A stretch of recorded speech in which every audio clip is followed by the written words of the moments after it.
Well, yeah, obviously. Okay, now we're getting somewhere. Not fairy type, what do you mean? Not pink? How is it not pink? Hello Unite community, my name is Kanashii and welcome to another episode of PokeConcepts.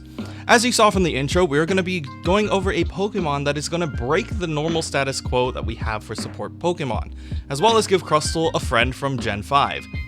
That being the flowering Pokemon, Lilligant.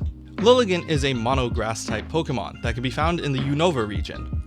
For this concept in particular, I wanted to go over Lilligant's amazing VGC moveset, along with giving support players a Pokemon that doesn't necessarily have to babysit in lane the whole time.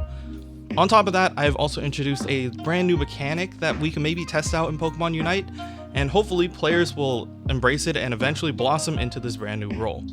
But before we get started, if you guys like Pokemon Unite content and character creations, feel free to subscribe to the channel. I upload Unite content once a week, and I hope to keep doing more fun content like this and continue to spread the joy of Pokemon Unite. But without further ado, let's hop into the concept. Lilligant is a ranged special support Pokemon that gains a boosted attack for every third hit. Boosted attacks will heal Lilligant for the damage dealt, and allies for 50% of that damage dealt. This gives Lilligant a form of sustain and encourages grouping up. Now onto the passive and that unique mechanic that I mentioned earlier. I decided to give Lilligant Chlorophyll, which in VGC boosts the speed of Pokemon in sunny conditions. For Petalil, it will give a small speed boost when in tall grass. This will either allow it to escape or even chase during the early game. When they evolve into Lilligant, Lilligant's moves will provide a sun boost to itself and nearby allies using specific moves. Chlorophyll now changes to this sun boost mechanic that will now give all of Lilligant's positive buffs and or healing from its abilities to be shared with its allied Pokemon, as well as give an extra effect to a few moves. With this ability, it allows Lilligant to have an attacker mentality during team fights, and still know that they are supporting and helping the team. The Pokemon will play in the same position as the main damage dealers, and leaving the front lines to either the all-rounders or the defenders. Before we talk about movesets and levels, we have to talk about the evolution line. As you start off in the beginning of this game, you will start off as Petalil. And I know I just did a video about baby Pokemon. If you guys want to check it out, it's right here. But Petalil, believe it or not, is not a baby Pokemon. It is a stage 1 evolution, so we are all in the clear. So let's dive into the levels. So as Petalil, you'll have access to Magical Leaf and Ingrain at levels 1 and 2. Similar to Razor Leaf with Serena, Magical Leaf will shoot a small amount of leaves in front of Petalil. This will be the main form of damage for Petalil in the early stages. The other option is Ingrain, where Petalil will plant itself in the ground. Similar to Snorlax, Petalil cannot move when it uses this move, but will heal for twice the amount if the ability is used in tall grass patches. At the start of level 4, Petalil will evolve into Lilligant, and Ingrain will be replaced with one of the abilities that will now give that sun boost. The first move is Quiver Dance, and I chose this move because Lilligant is the only Pokemon that is not bug type to ever learn this move. The move will give the sun boost to Lilligant and its allies in a small AoE. As for the buffs, Lilligant will then increase the attack speed and damage dealt. This will increase the basic attack damage for Lilligant, but most importantly, will be prioritizing healing for the amount of damage that it can output. Alternatively, Lilligant can also choose Sunny Day. This move will give the sun boost to Lilligant and its allies, but will increase the movement speed and heal them over time. It is another form of recovery that won't have you relying so much on the boosted attacks. The idea between the two moves is that Lilligant players will have the option to either be offensive to chase with Quiver Dance, or to be a little bit more defensive and help with positioning with Sunny Day. Moving on to the next set of moves, Lilligant will gain access to either Energy Ball or Petal Dance at level 7. Energy Ball will be a projectile ability that will deal a small amount of damage, but will lower the defense and special attack of the Pokemon that it hits. If the sun is active, however, for Lilligant, the Energy Ball will burn the target and deal damage over time and slow. I wanted to give it the same properties as Weather Ball from VGC, But believe it or not, Lilligant does not actually learn Weather Ball. So this is just a kinda cool way to work around that. The other option is Petal Dance. Similar to Venusaur, Lilligant will have sharp petals swirl around it in an AoE. It will deal damage and provide a small shield around them.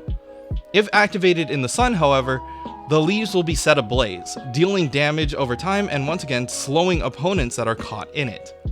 This move is supposed to be used in tandem with the sun boost, but still has a solid effect even without the sun. Before we hop into the Unite move, I just want to ask, what do you guys think of Lilligant so far? If you guys want to help out with future concepting and ideas, feel free to hit me up on Twitch and Twitter. I'm totally available and I have all ears on the Pokemon Unite community, and I'm hoping to put out more content like this in the near future. So if you guys do want a concept made, feel free to hit me up on either one of those. I'm all ears. So without further ado, let me give you the final Unite move. One of the criticisms that I got when I was trying to create Lilligant is that Lilligant is only as impactful as the range of Quiver Dance and Sunny Day. Which is true. If you're not within range, you don't happen to get any boosts out of it. Well, we fixed that with the Unite move called Sunlight Salvation. Praise the sun, Souls fans, we got you, because at level 9, you're going to be able to activate your Unite move, which gives all teammates, regardless of range, the Sun Boost. This is a good way to keep Lilligant active in fights, even if it can't necessarily rotate over there to be there in time. On top of that, all of Lilligant's basic attacks now become boosted attacks for the duration of the ultimate. When the move ends as well, it resets the cooldown for Quiver Dance and Sunny Day. This just gives Lilligant a way to impact the game without necessarily being in lane, and also might help you out. If you're constantly dealing damage, you can also be sustaining your team even if you're on the other side of the map. Now that we have tackled the Unite move, let's go over the upgrades that you get later down the line as well. At level 11, Lilligant will gain an upgrade to either Energy Ball or Petal Dance. Energy Ball will now gain an upgrade where the projectile will now bounce off of walls and extends the range of the Energy Ball itself when it collides with an opposing Pokemon. This gives Lilligant a crazy amount of range and also rewards the player for landing the hits. For Petal Dance, the range will be increased, as well as gain more HP shields when it does go off, so giving you a little bit more sustain and playing a little bit more defensive. Lastly, at level 13, Quiver Dance and Sunny Day will gain upgrades. The effects before upgrading last for 5 seconds, which mirrors the 5-turn duration in Pokemon VGC.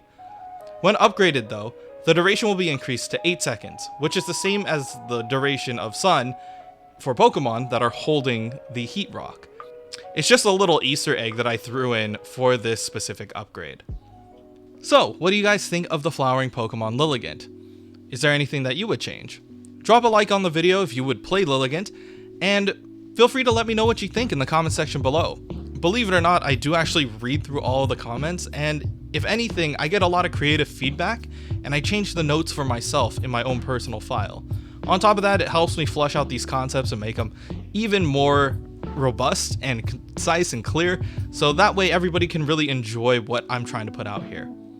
For this concept in particular, I wanted to try to blur the lines between attacker and supporter, mainly because as a support player myself, I catch myself sitting in the back a little bit too much and not feeling like a participant in the fight. So with Lilligant, you have to participate in the fight in order to help your team, and that is the exact thing that I wanted to bridge. With the next Pokemon being an attacker, and we happen to catch it on that Pokemon Day release, Duraludon, when Duraludon ends up coming out, I will try to release another PokeConcepts with another fun attacker that will break the status quo. Make sure to tune in for that. But once again, I'm Kanashii, thank you for watching the video, and I will catch you next week with more Pokemon Unite content. See you then.